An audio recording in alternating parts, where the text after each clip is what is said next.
in English, good afternoon. Welcome to Kurokuin Garden. I'm Yvonne and I will be your tour guide for the rest of your tour here.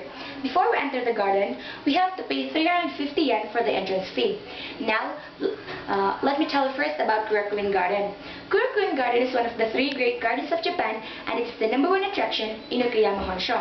It was opened to public in 1884 and was maintained very well until the bombing attack during World War II. After the war, it has been restored based on records and now is showing its beautiful figure as it used to be. Now, keep your eyes open as you enter the garden and explore and enjoy the beauty and fresh air here. I suggest you to take pictures because I'm really sure that this tour will be your most memorable tour that will happen in your whole life. Let's enter now the garden. On your right is the Inyote House, which is the central structure in the garden, commanding a broad vista of Sawano Ikapand and Yushinzen Hill. Behind this is the Rinchikan Tea House, where you can stop here to sip a cup of green tea. Beside of this tea house is the Kayuno Ikipand, where there are lots of kinds of fish and you can feed them. The feeds will be bought here, but be reminded that you can only feed them with the feeds which are available in the store. They cost from 30 to 70 yen per kilo, depends on the kinds of feeds.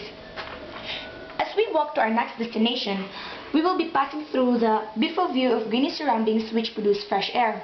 Up ahead is a man-made 6 meters high Yushinzen Hill, which affords a panoramic view of entire garden and spectacular when azaleas are bloom. Next is the Ryutin Rest House, which has a very rare style of architecture with water flowing through an area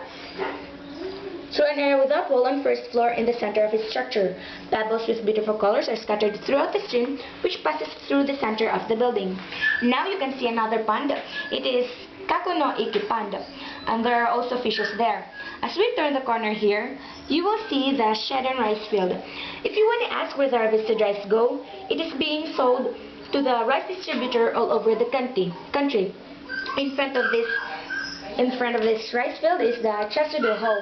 This building was originally the Rikyodo, which is one part of a villa belonging to a high-ranking vassal towards the end of the Edo period and was taken apart and rebuilt here around Meiji 20 in 1887.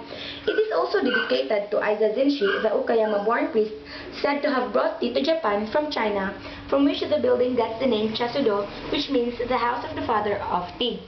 Now we are coming up to the grove. I'd like to point out that this part here is the plum grove. In early spring, ahead of the flowers, around 100 red, white, single and double petal plum trees bloom and fill the garden with fragrance. And this part here is the Chishinomori grove. The maple trees are so beautiful, especially in spring when they bud, and in autumn when their vivid tapestry of urban hues is like a Japanese brocade. Beside this is the tea plantation with a beautiful tea trees stand in rows. This is an ancient variety of tea which has slightly bitter flavor. And now you can see in the center of the garden, which is the Sawano Iki Pond, the biggest pond in the garden. Of course, there are also fishes there, and you can also feed them. And if you want to roam around the pond, you can ride a boat which can accommodate 5 persons, including the staff in the garden, who will maneuver the boat through the garden for only 10 yen per head. That was the last part of our tour here in Kurokuin Garden. I can see it in your faces that you really enjoy our tour here. Thank you for coming and have a nice day. Sayonara.